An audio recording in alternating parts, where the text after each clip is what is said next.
Sir Amit Shah గారి deepfake వీడియోకి సంబంధించి కాంగ్రెస్ నేతలను అరెస్ట్ చేయడానికి వచ్చిన ఢిల్లీ పోలీసులకు ఇటు తెలంగాణ పోలీసులకు మధ్య ఒక వార్ జరిగిందని చెప్పేసి అంటున్నారు, గొడవ జరిగిందని అంటున్నారు. అసలు ఏం జరిగింది, ఏం జరగచ్చు అంటారు సార్ నెక్స్ట్?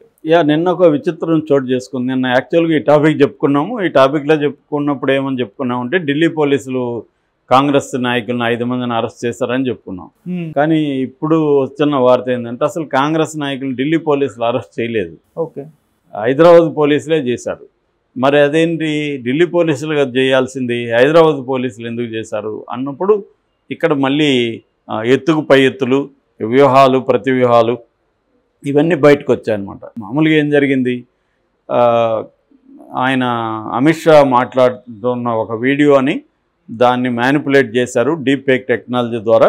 దాన్ని ఏం చేశారంటే ఆయన ఒకటి మాట్లాడుతుంటే వేరే టైప్లో ఆయన పెట్టారు. ఆయన ఏం మాట్లాడారు, బేసిక్గా మేము ముస్లిం రిజర్వేషన్లు తీసేస్తాము, ముస్లిం రిజర్వేషన్లు తీసేసి ఆ రిజర్వేషన్లో మిగిలిందంతా కూడా ఎస్సీ ఎస్టీ బీసీలకు పనిచేస్తాం.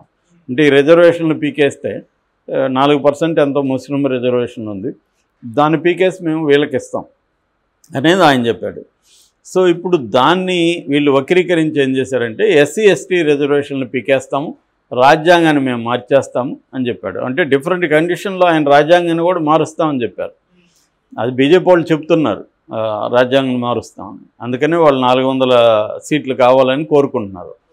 సరే, అది వేరే విషయం. ఇక్కడ ప్రధానమైన విషయం ఏంటి, Amit Shah SC ST BC రిజర్వేషన్లు తీసేస్తాము అని చెప్పాడనే వీడియోని ఆయన మాటల్లోనే ఉంది కాబట్టి అది అందరూ నమ్మే అవకాశం ఉంది. ఒక్కసారిగా అది ఎన్నికల మధ్యలో అలాంటి వీడియో బయటికి రావడం అనేది ఖచ్చితంగా బీజేపీకి చాలా పెద్ద ఇబ్బంది అన్నమాట. సో దానివల్ల వాళ్ళు సీరియస్గా తీసుకున్నారు. వెంటనే ఢిల్లీ పోలీసులకి కంప్లైంట్ ఇచ్చారు. ఎందుకంటే ఢిల్లీ పోలీస్ అనేది సెంట్రల్ గవర్నమెంట్ ఆధ్వర్యంలో హోమ్ డిపార్ట్మెంట్ కింద పనిచేస్తుంది, ఢిల్లీ గవర్నమెంట్ కింద అది ఉండదు. సో అలాంటప్పుడు వాళ్ళు ఇమ్మీడియట్గా ఢిల్లీలో దీనికంటూ సపరేట్ సైబర్ సెల్ ఉంది. సో ఆ సైబర్ సెల్కి వాళ్ళు ఇది ఇచ్చారు. మనం చూసాము, మన రష్మిక మందన్న తలని ఇంకొక అమ్మాయి బాడీ మీద పెట్టి ఒక డీప్ ఫేక్ చేశారు కదా, అప్పుడు కూడా ఇదే సెల్లే గుంటూరులో ఒక అబ్బాయి చేశాడని అతను పట్టుకొని వెళ్ళారు. సో అలాగా ఇప్పుడు వాళ్ళకి అప్పగించారు. దాంతో దాదాపు 16 మంది మీద తెలంగాణ కాంగ్రెస్ వాళ్ళు ఇది చేశారనేది వాళ్ళు కనిపెట్టారు. అంటే ఈ వీడియోని ఎవరు తయారు చేశారనేది ఇంకా కన్ఫర్మ్ కాలేదు. ఇప్పటికే 3-4 అరెస్ట్ చేశారు దేశంలో వివిధ ప్రాంతాల్లో.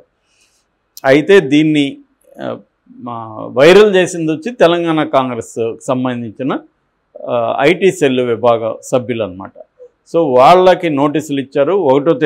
మే 1వ తేదీ ఢిల్లీకి రమ్మని పిలిచారు, కానీ వాళ్ళు ఎవరు వెళ్ళలేదు. అట్లాగే అందులో రేవంత్ రెడ్డి కూడా ఉన్నాడు. రేవంత్ రెడ్డికి కూడా బాధ్యత అని చెప్పి పిసిసి ప్రెసిడెంట్ హోదాలో, ఎందుకంటే కాంగ్రెస్ నాయకులు కాంగ్రెస్ కార్యకర్తలు ఇది చేస్తే పిసిసి ప్రెసిడెంట్ కూడా బాధ్యత వహించాలని ఆయనకు కూడా నోటీసులు ఇచ్చారు. ఆయనేమో లాయర్లతో సంప్రదించి నేను ఇది చేయలేదు, ఫస్ట్ ఆఫ్ ఆల్ నేను ఇప్పుడు రాలేను, 16 రోజుల పాటు రాలేనని చెప్పి వాళ్ళకి రివర్స్లో ఒక నోటీస్ పంపించాడు ఢిల్లీ పోలీసులకి. అయితే వాళ్ళు ఇక్కడ ఐటీ సెల్లో వచ్చారు కాబట్టి వాళ్ళు ఇన్వాల్వ్ అయ్యారని చెప్పి అక్కడి నుంచి సెల్ ఆయన రామ్ విలాస్ ఆయన పేరు, సిఐ, ఢిల్లీ నుంచి ఒక సిఐ, 2 కానిస్టేబుల్ వీళ్ళు వచ్చారు. ఇక్కడికి వచ్చి గాంధీ భవన్కి వెళ్ళారు అరెస్ట్ చేద్దామని. గాంధీ భవన్లో వీళ్ళు ఉన్నారని, వీళ్ళ విభాగం అక్కడి నుంచే పనిచేస్తుంది ఐటీ సెల్. వెళ్తే ఆల్రెడీ వాళ్ళను ఇక్కడ సిసిఎస్ పోలీసులు అరెస్ట్ చేశారు, సెంట్రల్ క్రైమ్ స్టేషన్లో. వాళ్ళు షాక్ అయ్యారు, ఇదేంటి మేము వస్తే వీళ్ళు అరెస్ట్ చేయడం ఏంటని.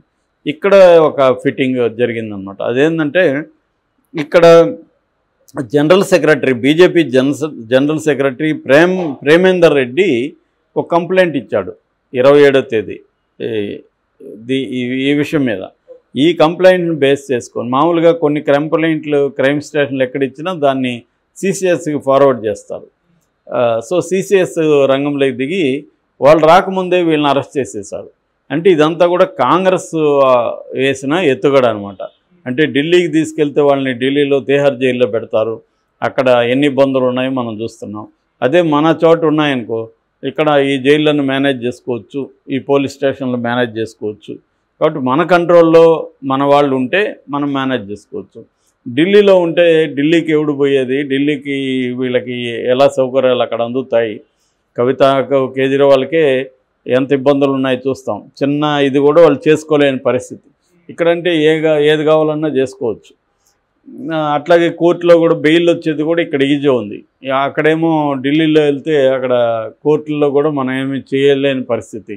లాయర్లకు కూడా ఎక్కువ ఖర్చు పెట్టాల్సి ఉంటుంది. ఇక్కడ ఆల్రెడీ వీళ్ళకి లీగల్ సెల్ ఉంది, వీళ్ళే చూసుకుంటారు. సో ఈ కాంటాక్ట్స్లో వీళ్ళు ఏం చేశారు, తెలివిగా సిసిఎస్ పోలీసులు ముందే వెళ్ళి వాళ్ళ మీద ఆల్రెడీ కేసులు 469, 505 రెడ్ విత్ 1 ఇట్లాంటివి ఉన్నాయి సెక్షన్లు. ఆ సెక్షన్ల కింద మేము అరెస్ట్ చేస్తున్నామని తీసుకెళ్ళిపోయారు. ఇప్పుడు ఢిల్లీ పోలీసులకి ఏం చేయాలో తెచ్చుకో వాళ్ళ ఆఫీసర్లతో కాంటాక్ట్ చేశారు. వాళ్ళ ఆఫీసర్లు ఏం చెప్పారంటే, మనం ఇక్కడ లాయర్లతో మాట్లాడుతున్నాం, సో అక్కడ కోర్టుకేసి సేమ్ కేసు మా దగ్గర కూడా కంప్లైంట్ ఉంది కాబట్టి మేము వీళ్ళ అరెస్ట్ మాకు అప్పగించమని చెప్పండి అని ఇప్పుడు కోర్టులో కేసు వేసే అవకాశం ఉంది. దానికి సంబంధించి పీటీ వారెంట్ ఏమన్నా ప్రిజనర్ ఇన్ ట్రాన్సిట్ వారెంట్ ఏమన్నా ఇష్యూ చేస్తారా అనేది చూడాలి. ఏదేమైనా కాంగ్రెస్ బీజేపీ ఎత్తుగడల్ని తిప్పికొట్టే దానికోసం చేసింది. ఈ 5 మంది ఎవరంటే దీని ఇన్ఛార్జి మన్నే సతీష్, నవీన్, తస్లిమా, గీతా, శివ, ఈ 5 మందిని నిన్న అరెస్ట్ చేసి సిసిఎస్లో పెట్టారు. ఈరోజు కోర్టుకు పెడుతున్నారు. వాళ్ళని కోర్టు కస్టడీకి అడుగుతారు, లేదా కోర్టు కస్టడీకి ఇకపోతేమో జ్యుడిషియల్ కస్టడీ అంటే జైలుకి పంపిస్తుంది. వీళ్ళు కస్టడీకి అడిగితే పోలీస్ ప్రొటెక్షన్లో హాయిగా ఇంకొక వారం గడపచ్చు. వీళ్ళు ఎక్కడో మంచి గెస్ట్ హౌస్లో పెడతారు, వాళ్ళకి అన్ని సౌకర్యాలు ఉంటాయి. సో ఇబ్బంది లేకుండా ఒక 1 వీక్ మంచిగా ఏసీలు అవన్నీ ఉండొచ్చు. ఎండాకాలం జైల్లో కష్టాలు ఉంటాయి, ఎందుకంటే జైల్లో ఏసీలు ఉండవు, ఫ్యాన్లు కూడా సరిగా తిరగవు. సో అక్కడ ఎండకి బాగా ఇబ్బందులు ఉంటాయి. ఇక్కడ ప్రశాంతంగా ఉండొచ్చు, అవసరమైతే కూల్ డ్రింక్లు అవి తాగొచ్చు. సో వీళ్ళ కంట్రోల్లో ఉంటుందిగా, గవర్నమెంట్ కంట్రోల్లో ఉంటుంది కాబట్టి మేనేజ్ చేసుకోవచ్చు. అది వీళ్ళ ప్లాన్ అన్నమాట. సో ఇది ఇప్పుడు కొంత సంచలనం క్రియేట్ చేసింది. అంతే ఢిల్లీ పోలీసులను కూడా ఇక్కడ కాంగ్రెస్ పార్టీ దెబ్బ కొట్టగలిగింది. మరి ఢిల్లీ పోలీసులు కొంచెం లేట్ చేయగానే వాళ్ళు ఇవన్నీ ఊహించలే, వాళ్ళు మామూలుగా వచ్చేసారు వీళ్ళని ఎత్తుకుపోదామని. కానీ వీళ్ళు దొరకలే. ఇది చూస్తే నాకు పశ్చిమ బెంగాల్ గుర్తు వచ్చింది. పశ్చిమ బెంగాల్లో కూడా ఇదే చేస్తుంది మమత. అక్కడ సిబిఐని మీద రాళ్ళు వేయడం, ఎన్ఐఏ మీద రాళ్లతో దాడి చేయించడం, ఇవన్నీ కూడా చేస్తుంది అక్కడ. ఎందుకంటే అక్కడ ఏంటంటే సెంటర్కి స్టేట్కి మధ్య అనేక గొడవలు ఉన్నాయి. సెంటర్ కూడా కావాలనే వాళ్ళని వేధించడం కోసం వెస్ట్ బెంగాల్లో ఏది జరిగినా వాళ్ళు ఎంటర్ అయిపోవడం అది చేస్తున్నారు. సో ఇది ఒక రకంగా ఏంటంటే రాష్ట్రాలకు కేంద్రానికి మధ్య మరింత కాన్ఫ్లిక్ట్ని పెంచడం ఇటువంటి చర్యలు అన్నమాట. సో ఢిల్లీ పోలీసులు కూడా, ఢిల్లీ పోలీసులు అంటే హోమ్ డిపార్ట్మెంట్, హోమ్ అంటే నథింగ్ బట్ అమిత్ షా కూడా ఏంటంటే ప్రతిపక్షాలని వేధించడమే వాళ్ళ పని.